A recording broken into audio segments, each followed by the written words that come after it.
Welcome to the Causes or Cures podcast, your gateway to understanding health and groundbreaking medical research in a fun and easy to understand way. With Dr. Eeks as your host, join us as we sit down with the world's leading doctors and scientists to unravel the mysteries of health. From practical tips on well-being to the latest breakthroughs in medical research, we cover it all. Don't forget to subscribe.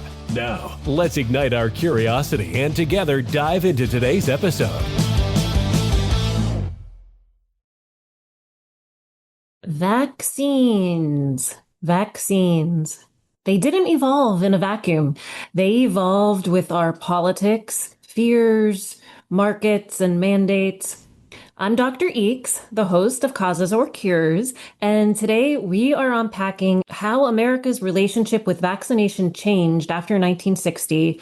Here with us is medical historian Dr. Elena Conis, the author of Vaccine Nation, America's Changing Relationship with Immunization. I read it. It's deeply researched and refreshingly balanced. We don't really have a lot of balanced discussions today. This was nuanced and balanced and really made you think about things. We will dig into how culture, law, biotech, and epidemiology shaped vaccine policy and public opinion, when skepticism spiked, what mandates meant, and how regulatory power shifted over time.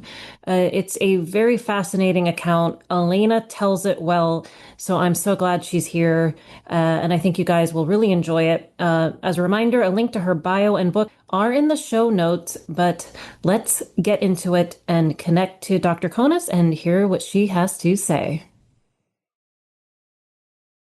I guess I'll just jump right in here. But like when I finished your book, I took a bunch of notes. I have so many questions. I thought it was extremely well done, very detailed and unbiased. One of the best books I've read on the deployment of vaccines, particularly for kids, from the period of 1960s to early 2000s. Yeah, I thought it was really well done. And I thought, okay, this is just, I'm so glad you decided to come on, because I just thought this, everything I read, I was kind of relating to what we're experiencing now, the political environment and the culture and all of that. But before we dive in, do you mind telling us a little bit about the work you do and how did you get interested in this topic of America's relationship with vaccines? Sure. Yeah. So the work I do is really, really interdisciplinary. I have multiple graduate degrees, one in public health, one in journalism, and then my doctorate is in history with a focus on the history of medicine. And in my work, I try to draw on all three of those backgrounds and all three of those different aspects of my training, specifically looking at and researching and trying to understand in new ways the history of public health in particular, especially controversies or controversial areas of public health in the past.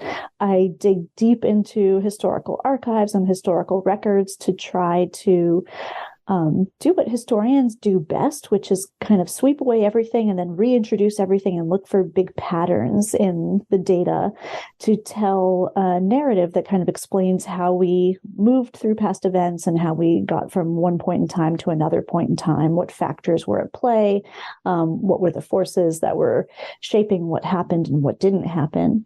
And I try to construct narratives around these histories that are useful for historians and scholars, but also accessible for people who are working in the field, professionals, in this case, like physicians, public health officers, all kinds of healthcare workers and the like. But also the interested public too, because in my view, the history of public health in this country is really fascinating and it's so relevant to everybody's lives. I think that's apparent to people today more than it has been in the last, say, 5, 10, 15, or even 20 years. But public health has really shaped us as a country, as a nation in so many ways that, again, until recently, people weren't really aware of. So that's right. What I do, and that's kind of how I got to where I am. No, I totally agree with you, and it is fascinating. It's a fascinating history. And it's even in your book, the way you describe the timing of certain vaccines and the promotion and the acceptance, everything's a little bit varied depending on the vaccine that you're talking about. But let's start with chapter 1, because I think that sort of set off a new precedence in this country. You describe President Kennedy's Vaccination Assistance Act of 1962, and you wrote that this had enduring significance because it laid a new foundation for vaccine policy. So Can you talk more about that? What do you mean by this new foundation? Yeah. So before I talk about that, I have to back up a little bit and to give just a brief kind of overview of the history of vaccination, really in broad strokes up until that time. Okay. And so I'm going to start with the very first vaccine, which was the vaccine against smallpox, which was developed in the late 1700s. Came out of the practice of inoculation, but inoculation involved deliberately getting yourself sick. Vaccination involved infecting yourself with something that wouldn't make you sick, but would stimulate an immune response that would obviously protect you from the disease itself. So the smallpox vaccine was really, it's hard to overstate how much it revolutionized medicine and public health when it was developed in the late 1700s. It took off and immediately became controversial, in part because it was so powerful. In other words, governments and powers that be in different countries in Europe, and then it kind of spread across the globe, began to introduce regulations and laws stipulating who should get the smallpox vaccine and when and how often. Essentially, we began a century of experimenting with making vaccination mandatory. In the US, this was done primarily on a very, very local level and on a very, very ad hoc way for really most of the 19th century. So most of the 1800s, there were, towns and cities saying, okay, smallpox vaccination is great. In the event of an epidemic, we will require everybody to get vaccinated, or we will maintain the power to require everybody to get vaccinated if we feel it is necessary. It was in this way, vaccination was really left to individuals to decide in the 19th century. So for really pretty much 100 years, the default approach in this country was let individuals decide for themselves, although if anybody was going to say whether vaccination was necessary, it was going to be at the very, very local level, not even states, like cities and towns. Over the course of the 19th century, we gradually moved more and more toward the local becoming the state. So states, by the end of that century, began adopting the first statewide laws to make vaccination required. In part, this was a response to smallpox becoming more epidemic, or the epidemics becoming bigger as we urbanized and as people gradually moved out of rural areas and into urban areas, and as populations in urban areas grew due to other reasons, reproduction and also immigration, etc. So we had now the local moved to the state level, more and more use of mandates, more and more use of exemptions to those mandates, which we don't have to talk about right now. But what this means is that there's more state force behind vaccination. Mm-hmm. By the time we get to the early 20th century, however, smallpox is less and less of a problem as an epidemic disease. And this is something that kind of fits a general pattern of smallpox kind of becoming endemic to the point where once you've got enough people protected against it, either because they've been vaccinated or because they had it when they were young, there are just fewer places for smallpox to gain ground. So anyway, the upshot of this for our purposes is that fewer states were turning to those mandates. Those mandates had also become really controversial in some states, and some states by the early 20th century decided to just outlaw mandates. Like they wrote laws and passed laws that said like, nobody shall make vaccination a requirement. But this was all, again, still happening at the state level. In the early 20th century, there were a few things happening at the national level. There were a couple of episodes in which bad vaccine was used. And so gradually the federal government got more involved in vaccine oversight, making sure that vaccines were safe. The federal government was also beginning to stipulate vaccine recommendations for the armed forces and also beginning to invest in vaccine research, primarily with a focus on vaccines for the military. Polio really changed that, and it's what set the ground for the act that you asked about, Kennedy's Vaccination Assistance Act. Polio was the infectious disease that defied all other patterns and trends. It was just getting worse and worse with each passing decade in the early 20th century. And people were not protected against it or protected from it. And they were more and more worried. And there was more and more demand for a vaccine, and actually more and more demand for federal involvement in making a vaccine available. So we got that first polio vaccine in 1955 is when the FDA approved it, and it was made widely available to the U.S. public. And Kennedy, when he took power, had a whole slate of domestic policy items on his agenda, a number of them targeted at children, and polio vaccine for all kids was high on that list. He, in short, wanted to make sure that even though polio was fairly well controlled by this new vaccine, that didn't change over time because some kids just stopped getting vaccinated, or kids were born and didn't have the means to get vaccinated because they lived in areas where it was hard to reach or they couldn't afford it. But he had a handful of people on his staff and in his cabinet and people who were close to him who really lobbied him to not make this a vaccine law just focused on polio, and to look at the other vaccines that were coming down the pike. The polio vaccine research kind of laid the groundwork for a bunch of new vaccines to be fairly rapidly developed in the 1960s. These were the vaccines against measles, mumps, rubella.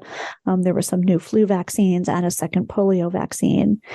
And so Kennedy was swayed, and he ended up, his White House ended up drafting a law that Congress then passed, which would put the federal government for the first time in the position of saying, here are resources, states, like we strongly encourage you to give these available vaccines to all eligible children, and we're going to support you in doing so by giving you the funds you need to get every child vaccinated.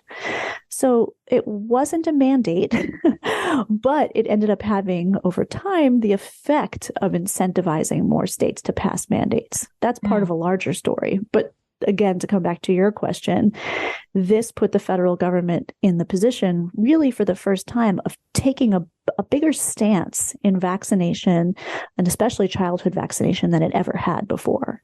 And from your book, so basically the CDC could give the federal funds to the states for immunization.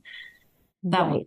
And then also, this is when, I think in 1964, the Advisory Committee on Immunization Practices was created after this. Yes, yeah. And that's the other piece of it. Yeah, because now there's not just federal funding, but a couple of years later, as a part of a number of changes at the CDC ends up kind of being the place where all immunization decisions are consolidated. Right. And again, they're not saying, aside from military context, they're not saying everybody has to get vaccinated, but they're saying this is who we strongly recommend gets this vaccine and when. Right.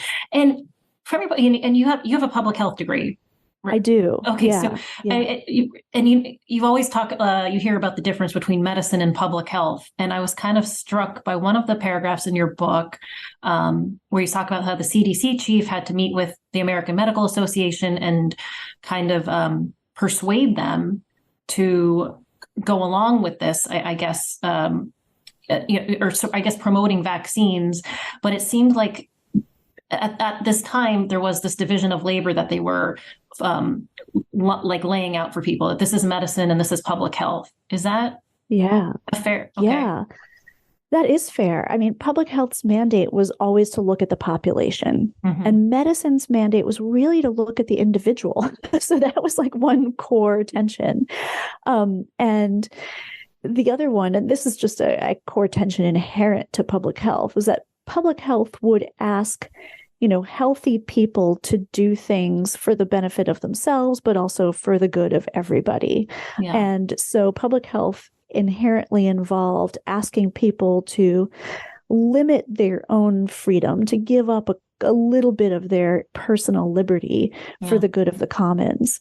And medicine in this country, especially, had long been about serving the ill in their time of need, and serving them at their will. There were, of course, loads of physicians who worked in public health in the 19th century and in the early 20th century, when public health was, as a profession, far more in its infancy than medicine was. But, these tensions between the two carried well into the 20th century and did shape some of those early 20th century conversations about vaccination, in which it was not hard at all to find physicians saying, leave it up to the patient, and moreover, leave it up to me to tell the patient what to do. Yeah. We don't want the state getting involved, and public health was perceived as part of the state because it was part of the state.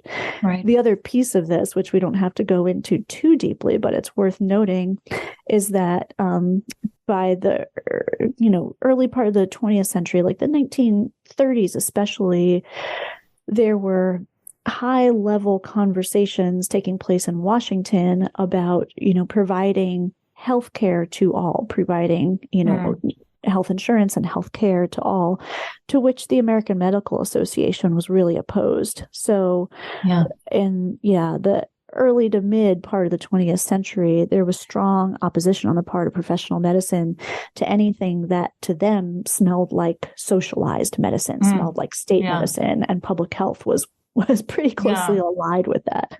And then in your later chapters, you described just, I guess, building off of Kennedy's Act, you had President Carter's childhood immunization initiative in the late 1970s, but that seemed, and to your point, to kind of squash fears that they were going to have socialized medicine, there was like a stress on personal responsibility. It was your mom's duty to get this done. And then you had, of course, President Clinton's Vaccine for Children program in the 90s. And that was also more focused on the health savings that you would have because healthcare was so expensive and people were skeptical of big pharma and the drug companies. And I actually remember this: for every $1 we spend on eliminating childhood preventable diseases, we'll save $10. I don't know if is that an accurate?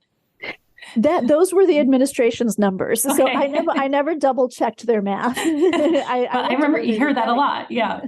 Yeah.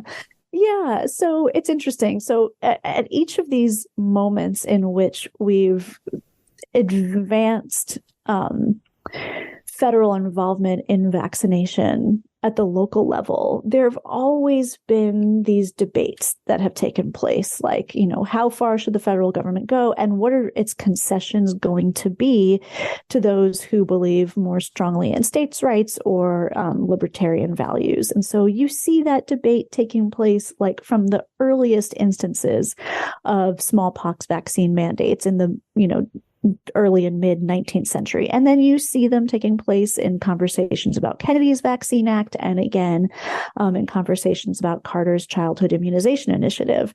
And Carter's initiative did really lean into that kind of balance between individual community and also public and private. They would stress to the media, to journalists, like everywhere they could, that this was not a big government initiative. This was big government, quote, at its best, just giving the states the resources that they need to ensure that every child was vaccinated. And, behind the scenes, the Carter Immunization Initiative involved Carter's Secretary of Health, Califano, calling up governors of every state and saying like, hey, listen, we want to make sure all of your mandates across the board are up to snuff. Like we want to make sure that every state in the US has laws that require kids to get these vaccines endorsed by ACIP before they enroll in school.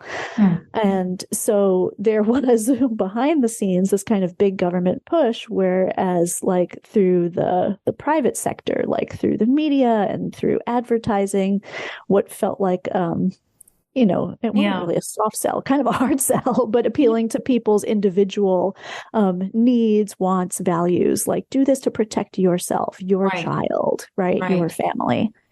I was surprised. I mean, it seemed like all of these campaigns were successful in terms of, I mean, they got a lot of kids vaccinated, which what surprised me with Carter, because that was right after the swine flu vaccine project. Is that right? Mm-hmm. It was, yeah. And I was, and that was the swine flu vaccine project was a failure, I guess. Yeah. And people must have been skeptical because the epidemic never happened and all these people got vaccinated. And then there was reports of the Guillain-Barré syndrome.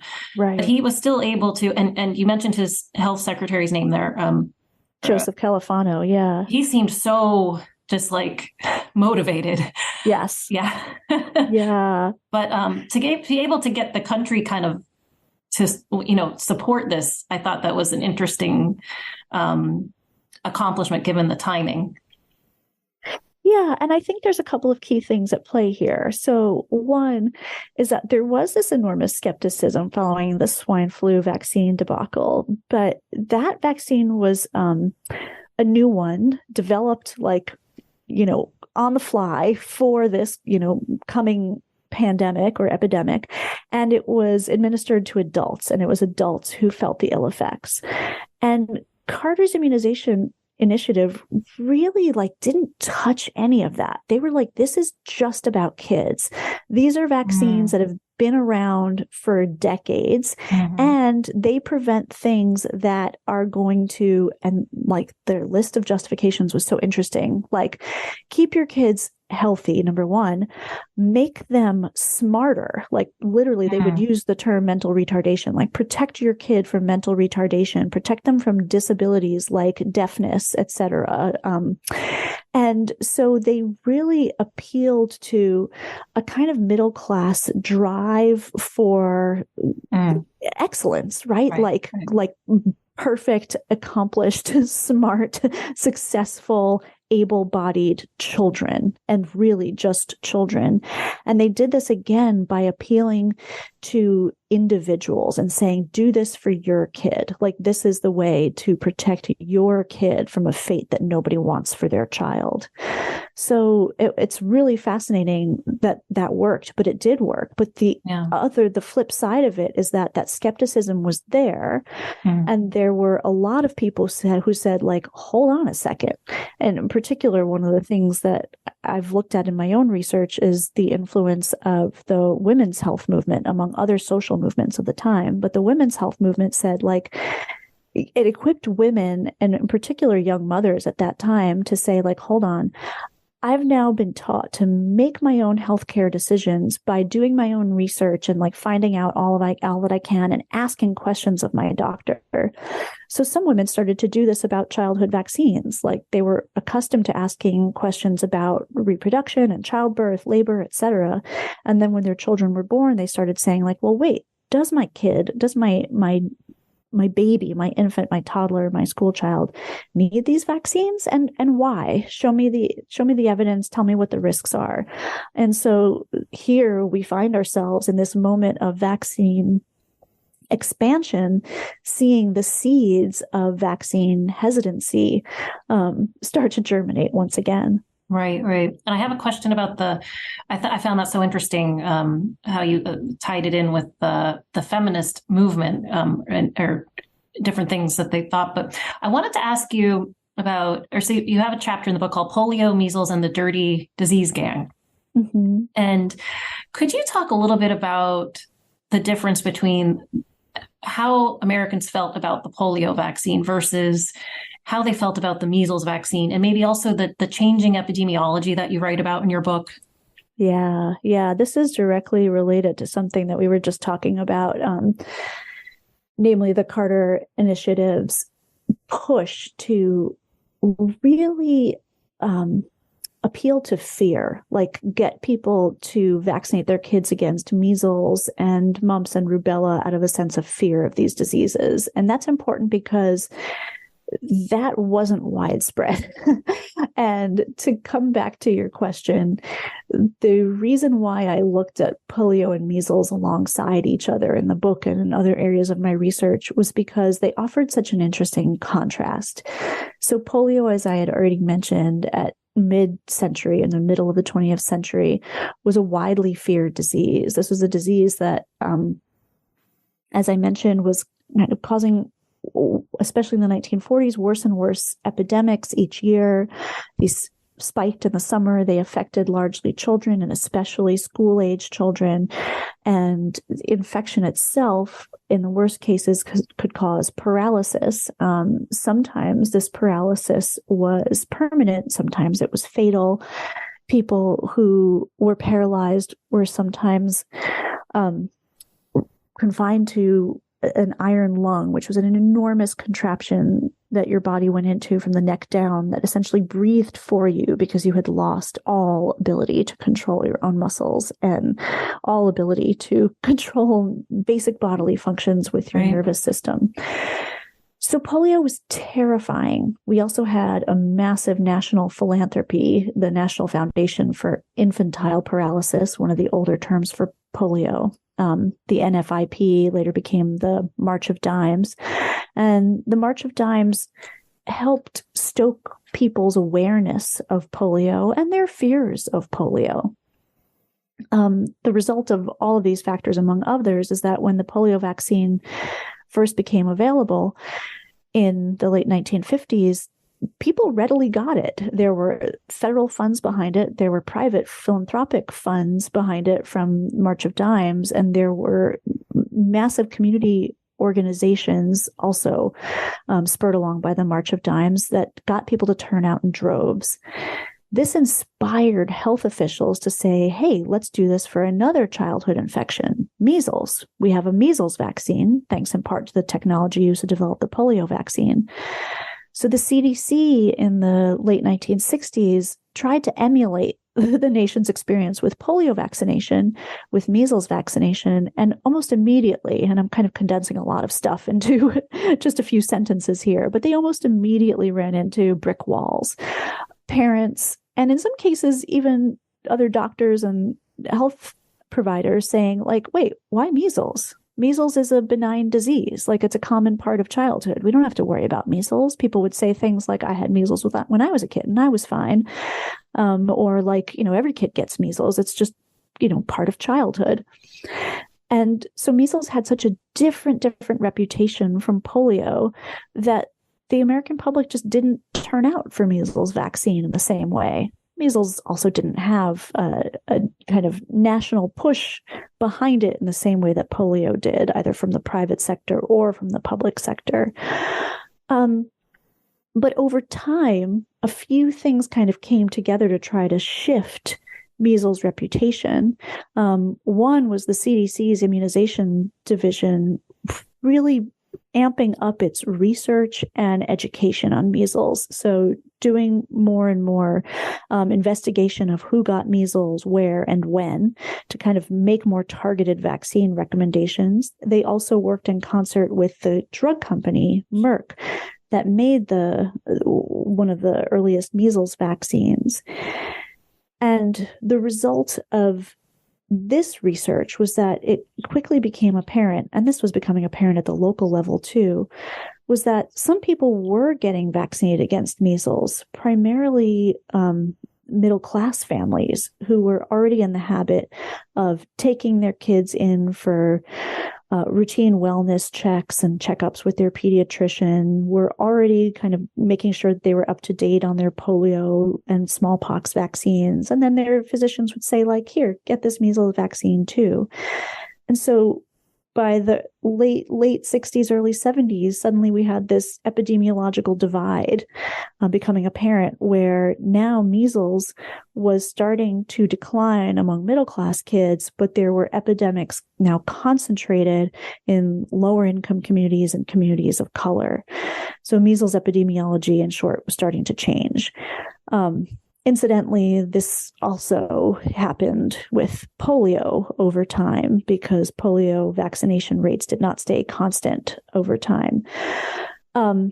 But to kind of follow this thread forward, after these new patterns in measles infection had been determined, and all of this simultaneous research on measles and its side effects continued, what we saw was the drug company Merck advertising the importance of measles vaccine directly to physicians, really, and the CDC advertising, but I put that word in scare quotes, to local health officials the importance of vaccinating measles in order to prevent measles' worst complications. So they kind of acknowledged, like, yes, everybody thinks of measles as a benign or quote unquote mild in childhood infection, but in the worst cases, it can actually cause dramatic consequences, including, and again, I'm going to use a term from the time, mental retardation,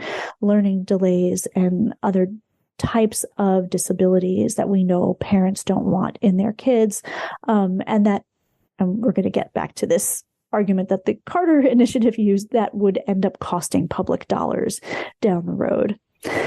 So we have this gradual, slow push to amplify the complications of measles and make them as apparent to the public as the complications and worse features of polio already were.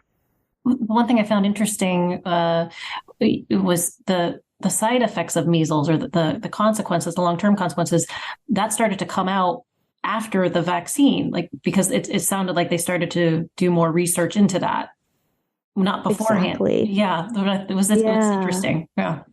Yeah, and this is what I call the reframing of vaccine preventable diseases that starts to happen really in earnest in the 1960s, that once we have new ability to develop vaccines against diseases that had long been considered quote unquote mild. And I'm using this term that I actually found in doctors and health officials' letters from the time. They would say things like, well, measles and mumps are mild relative to smallpox and polio. Like, to them, they just were not causing the same number of complications, the same numbers of fatalities. They were, by that time in the US, more mild infections. And so they would say, these diseases are categorically different.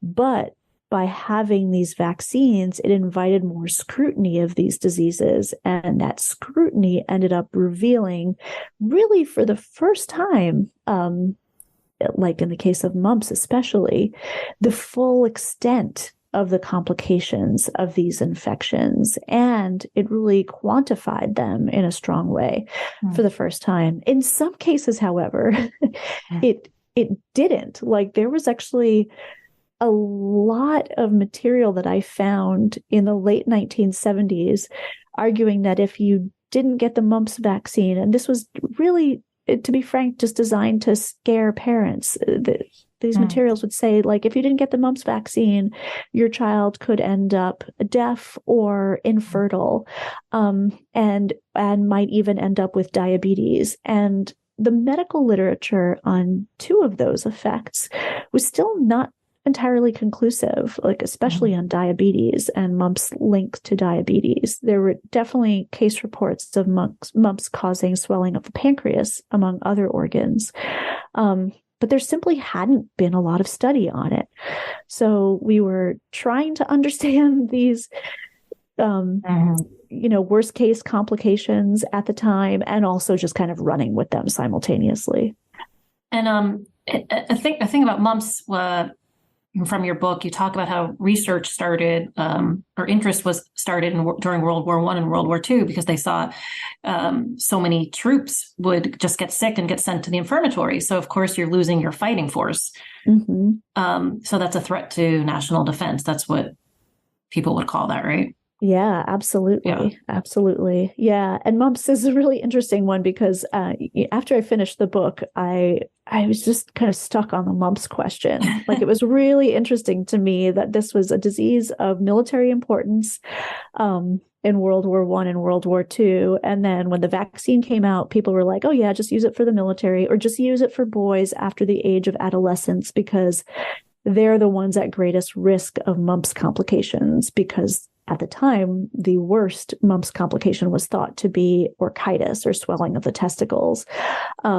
And there were studies that had shown that orchitis could lead to permanent atrophy of the testicles, which of course would lead to infertility or sterility.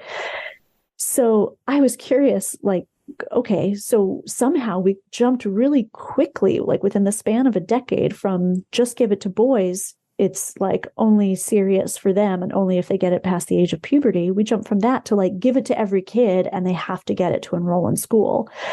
So I ended up looking with one of my students. We dug up like 200 years worth of Western medical journal reports on mumps, just to look for patterns in how the medical profession talked about mumps from some of the earliest reports that we could find, which were like the early 1700s. Mumps had been around before then, but epidemics started happening in increased numbers in early 18th century European cities, again, in tandem with urbanization, changing urbanization patterns. And we kind of looked at patterns, and it was so interesting to see how even in the 18th century, mumps became a concern when it started affecting troops, and then receded as a concern, when wars ended or when mumps became endemic.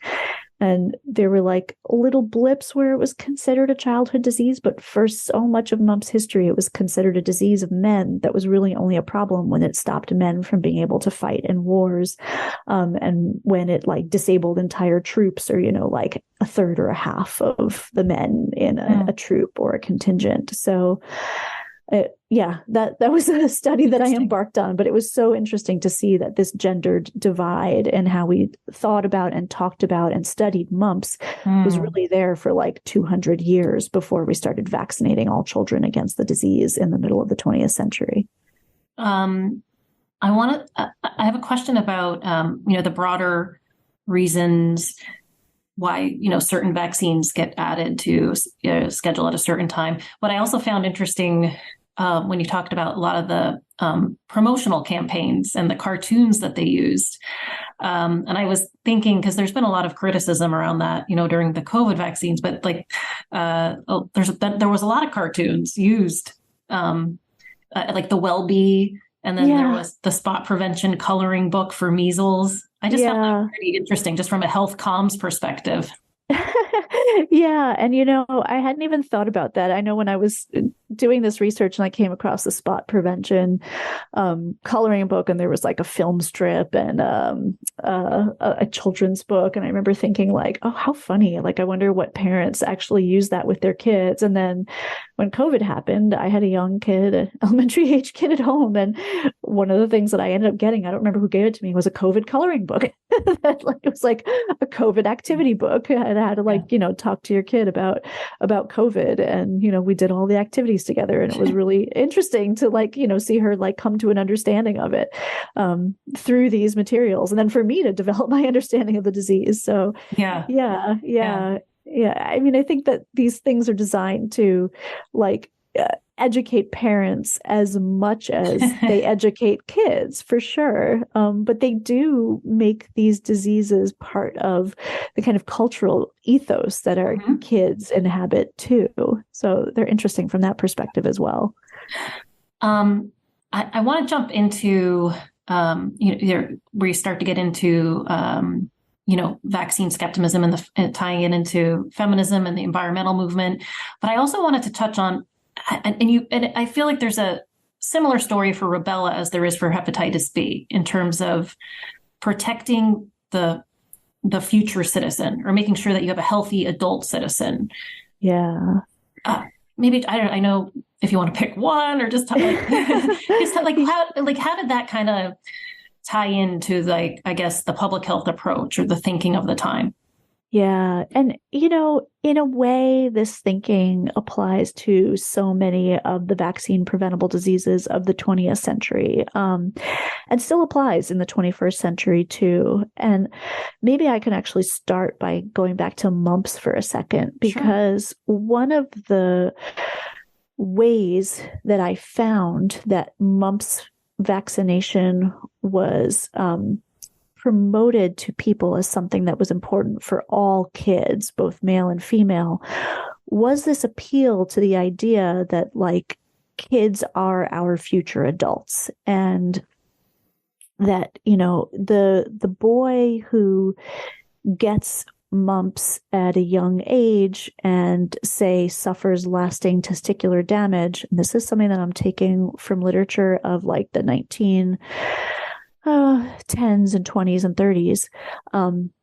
At the time, some of this literature would say things like, this boy may be less of a man, right? May be less able to be a soldier or a father. These were reflections of prevailing ideas about masculinity at the time. And, you know, at the time, the idea of a productive male citizen was one who would earn a living, procreate, have a family, reproduce and raise lots of children, and also serve the country in a time of war, in a time of need. And so mumps' testicular effects were recast as a threat to masculinity and therefore male citizenship in the early 20th century. Awesome. And this is it was really interesting to see this kind of pattern take shape. You start to see it initially in infectious disease textbooks and other textbooks of the very tail end of the 19th century. And then it's an argument that gets picked up in the 1900s, 1910s, and 20s. So this idea that a vaccine could protect your future citizens is there when the mumps vaccine is first developed. And it's also an idea that's there when we first develop a vaccine for rubella in the 1960s, because rubella was, and still is, a disease that posed the greatest threat to women of reproductive age because it posed a risk of birth defects in the developing fetus. And so rubella, when the vaccine became available, fell into that same category as measles and mumps as a quote unquote mild disease because it wasn't causing the kinds of epidemics that polio and smallpox had. Like, people didn't recoil from it on a, massive scale the way they did from those two infections. And so the rubella vaccine gradually came to be sold as a way to not just to protect yourself, but protect your future child, and therefore ensure that we have, healthy adult citizens as a whole. This is interesting for a couple of reasons. One, because it really pushes this idea that vaccination is about creating future citizens out to the public in a big way, a bigger way than it had been really ever before. But two, it also starts to create a discourse around vaccination that's a little bit less individualistic than other discourses of the 1950s and 60s, which were all about, like I said before, protect your child, protect your family. This was about protect your child and protect your future child, right? Like, protect your future child, because that child is going to be a future citizen that's of value to this country. Right. So do your part for the future of our country as a whole. That's a vaccination idea that we really turned to in the early 21st century, and it's kind of percolating in the 1960s. But the individual appeal really dominates the rest of the 20th century, and we don't really turn away from it until the 21st century. So let's jump into vaccine skepticism. We hear those words a lot today. In chapter 5, you write about how skepticism started to kind of came from or shared ideas from the feminist movement in the 1970s. And women viewed the medical community as paternalistic. And there was this age of maternal activism. Can you talk a little more about that? Sure, yeah. So one of the things that I want to say before talking about that is that vaccination hesitancy, skepticism, and opposition are as old as vaccination itself. Right. Like from the time we had the very first vaccine, right. we had this opposition. And it has kind of waxed and waned over time. But I have yet to find a moment in which it has completely gone away. So what I look for in my own research are those moments where it swells again. And what are the factors and forces that enable it to swell?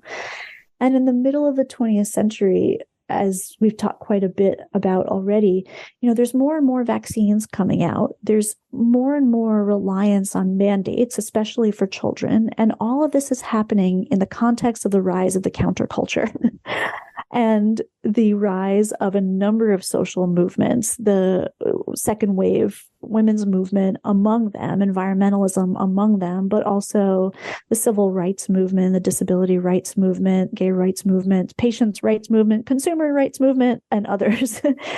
And so a lot of these different movements equip the public with a new vocabulary, new rhetoric, and new sets of ideas for questioning all sorts of forms of authority. And so vaccination gets kind of caught up in this. What the women's health movement, which is sort of an offshoot or subset of the women's rights movement of the time, what this movement does is it encourages, like I was talking about before, women to do their own research about their own healthcare and medical decisions and make those decisions in concert with their doctors. It also makes them far more aware of the fact that doctors have had information that they do not or had not been in the habit of sharing with female patients, namely things like risks associated with the birth control pill, which relates to the other thing that the women's health movement brought women's attention to, which was that widely prescribed medications had risks that were not always disclosed. So women really lobbied hard in the 1960s and into the early 1970s for full disclosure of the side effects associated with widely prescribed pharmaceuticals. They also lobbied really hard for informed consent, and this dovetailed with something that the patients' rights movement was asking for, and that dovetailed with something that aspects of the civil rights movement was asking for too. Informed consent meaning sharing with patients like all the upsides, all the downsides, all the information that doctors had, and allowing patients to consent to treatment, study, etc. Not regarding patients as passive, but rather as active participants in their medical and healthcare. So to come back to the women's health movement, this just encouraged more and more women to ask questions about medical interventions like, is it safe? Is it necessary? And, is it my decision? And you can see what happens when you start to apply these questions to vaccines. There were known side effects of vaccines. I mean, we talked about the swine flu vaccine a moment ago, but there were known adverse events associated with other widely used vaccines. And these were not widely disclosed or really disclosed at all in the promotional materials or in, one-on-one doctor visits in the 1970s and 80s, that very decade when childhood immunization was expanding so rapidly. At the CDC, there were immunization officials having conversations about the fact that, for instance, European countries were starting vaccine injury compensation funds. And there was some conversation about whether the US should start such a fund or should start such a program, because they knew that there was going to be some number of people who were going to be it feels like charged to say this word now, but harmed by vaccines. The vast majority were going to get the benefits, and there were going to be some people who were going to get the unwanted adverse events. They had that conversation. It was not had publicly, but when women's health activists and when other rights-based activists began to realize that those conversations were being had without them and that those risks were known but withheld from the public, they became enraged and mobilized and started asking for a whole new way of approaching vaccine policy.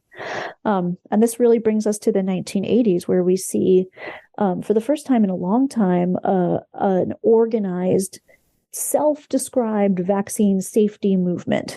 They call themselves vaccine safety advocates, and what they ask for is for more collaboration between the medical profession, health officials with the government, and parents and citizens to determine vaccine policy, and more oversight from the government to ensure vaccine safety. Right. And that's interesting. They wanted more government oversight. They did. Right. Yeah. And this is something that often gets lost because these days, especially, right. Vaccine hesitancy is thought of as, well, sort of polarized, like that it's like the far left and the far right. But here was a moment where actually people from across the political spectrum were saying, please, Washington, do more to make sure that vaccines are safe for everybody. And you saw sort of the Mothering magazine. Is that still around today? No, it's not. In fact, it went out of print. It went out of like hard copy print, I think, in the 1990s. And when I was doing the research for this book, it was still online, and I don't think it's online anymore. I haven't checked in some time, but I don't think it is anymore. But that was sort of like devoted to natural family living. Then you had which I learned from your book, the DPT, A Shot in the Dark, which was kind of like when they started sort of linking vaccines or saying this fear that they were linked to autism started there. I was familiar with, Dr. Andrew Wakefield's paper, but I didn't know. I was like, oh, it started before that. Wakefield was really tapping into something that parents had been talking about for some time. Parents were worried that, from the late 1970s, early 1980s, worried about effects on development for children getting vaccines at very young ages, and specifically worried about what seemed to be a growing rate of learning disabilities and vaccines. And so autism was like part of this bigger conversation about like, what are the things that vaccines might be causing that we don't even know about? And what are the things that vaccines might be causing that the medical profession knows about and isn't telling us. Yeah. So to me, it's like, Wakefield didn't come up with autism out of thin air, right? He got this from parents. Right. And it wasn't just exclusively parents, because there were some health professionals who were saying, yeah, we need to look into this. Right. Right. And then so we have 1986, we have under Reagan, the National Childhood Vaccine Injury Act was created, which was, I guess, received well.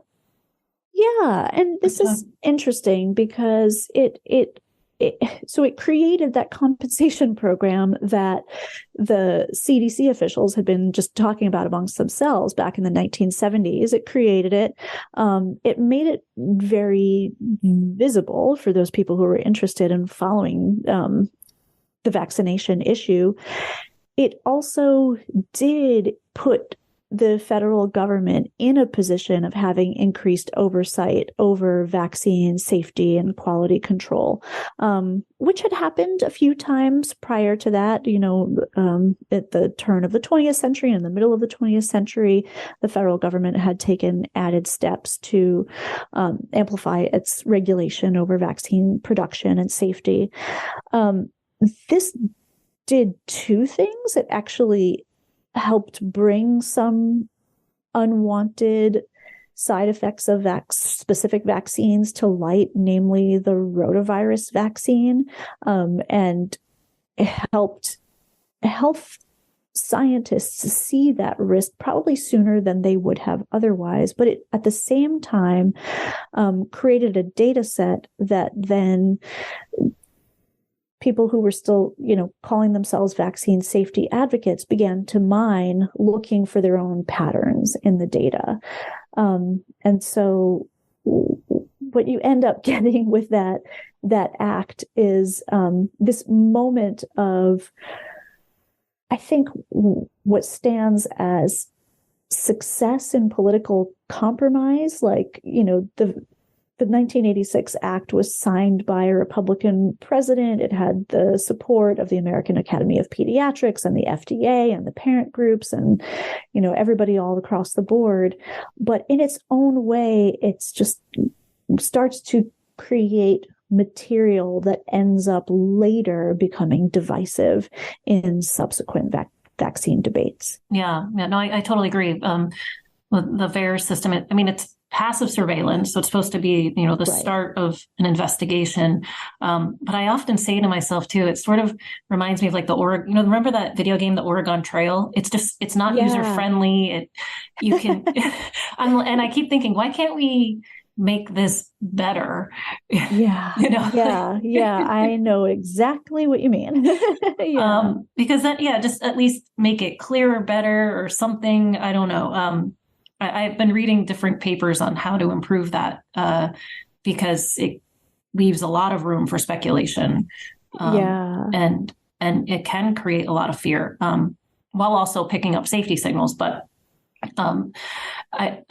do you have time for a few more questions? I know. Thank you for asking that. I could go until like 12:05 and then I have to head out for my next meeting. So okay. Yeah. I was like, I didn't want to like disrupt the flow, but I imagine you're going to edit this. So I should probably wrap up fairly soon. Okay. So and you talk about, this kind of ties in. You talked about also, and you mentioned, feminism and then also the environmentalism movement, and people started to kind of look at specific components of vaccines, and that also created skepticism and that sort of thing. And then thiomersal was removed right from the vaccines, and we had some vaccine proponents who didn't want that. You mentioned Paul Offit. We see Paul Offit. He's a go-to guy on Twitter even today.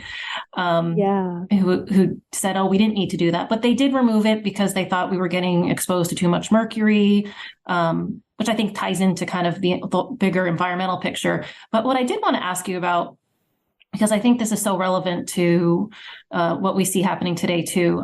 You talked about the media's tight focus on vaccine and autism fears swept more diffuse fears under the rug. And you also wrote that both journalists and public health experts had a number of reasons for keeping the story afloat. That's all we heard about for such a long time. So I guess, could you, I know you don't have too much time, but no, that's okay. This is like such an interesting part of modern vaccination history to me, because we in the 1990s were in this moment where we were pretty well protected from vaccine preventable diseases. One of the scariest infections in this country at the time still was HIV/AIDS. And there were a number of factors that were getting more and more people to look more carefully at the side effects associated with vaccines, because the vaccine preventable diseases themselves were really in dramatic decline. And this goes back to initiatives from Carter and Clinton. In the 1990s, we also, though, have the beginnings of this kind of anti-pharma and anti-globalization and anti-big corporation kind of movements. And a lot of these end up kind of fueling questions about vaccines generally and some vaccines specifically, such that by the early 2000s, there are a whole bunch of different questions that really everybody is taking seriously. Like physicians are taking them seriously. The CDC is taking them seriously. Parents are taking them seriously. And they're about the hepatitis B vaccine. They're about the flu vaccine. They're about the measles vaccine. They're about the combined MMR vaccine.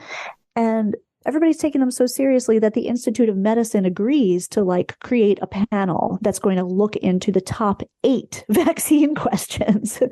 And one of those was vaccines and autism. Interestingly, that was one that was among the most easily disproven. And to really oversimplify a really complicated story, it's because it was so easily disproven at a time when autism fears were so rampant and autism rates were increasing so dramatically that just story stayed alive. This was also taking place at a really tough time for the media, in which, the whole news landscape of this country was being upended, and newsrooms and newspapers were shutting down.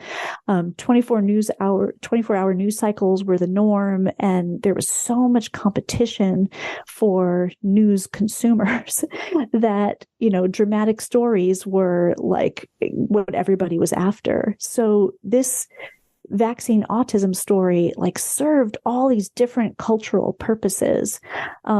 It spoke to really real fears. It was really easily disproven. It was a really good media story. And the list goes on, but there are so many reasons why it stayed alive. And these reasons served very, very different parties, not just parents who really, really sincerely worried that the vaccines they had given their kids had caused autism. Yeah, it was fascinating. And it's just interesting to think about the media needs and the changing landscape as we move, more into social media and all different types of apps, and what that will look like, I guess, in the future. Yeah, it is. I mean, I think the one thing that is so clear from the history of vaccination is that the historical context matters so much. Like everything else has an effect on vaccination. Vaccines aren't these things that happen in a vacuum. They're political, they're social, they're cultural. And so the political, social, and cultural moment that we're living in is going to shape how people feel about vaccines, how ready they are to take them, how much they're going to want them, who's going to want them and when. And all of that is shaped by the historical moment. Awesome. And I want to be respectful of your time, but thank you so much. I've been telling everyone to read your book. It's such a great account, and just very well researched. So thanks for your time today. I'll probably follow up via email. Thank you. I really appreciate you having me on, and thanks for all of your kind words about my book. I appreciate it. Absolutely. Definitely. I know you've written another one. Yes, maybe a conversation for another time. Yeah. I'm like, I want to read. I like this one so much. I'm going to read that one too. So. Oh, thanks. Okay. Thanks again. Enjoy the rest of your day there. Thank you. You too. Take care. Okay. Bye-bye. Bye-bye. All right, guys. Thanks so much for joining in to today's episode and listening to the podcast. Feel free to let me know what you thought. You can find me on the gram, X, and Facebook, or you can send a pigeon if that's your thing. Better yet, send a raven. I'm surrounded by pigeons, and I live in the city. And it doesn't always have to be a pigeon delivering a message, does it? It can be a raven. Mix it up. Mix it up. As a reminder, you can find the link to Elena's book in the show notes. I encourage you all to read it, especially if you are interested in the history of vaccines and vaccine communication campaigns and policy. It just ties into everything. All right.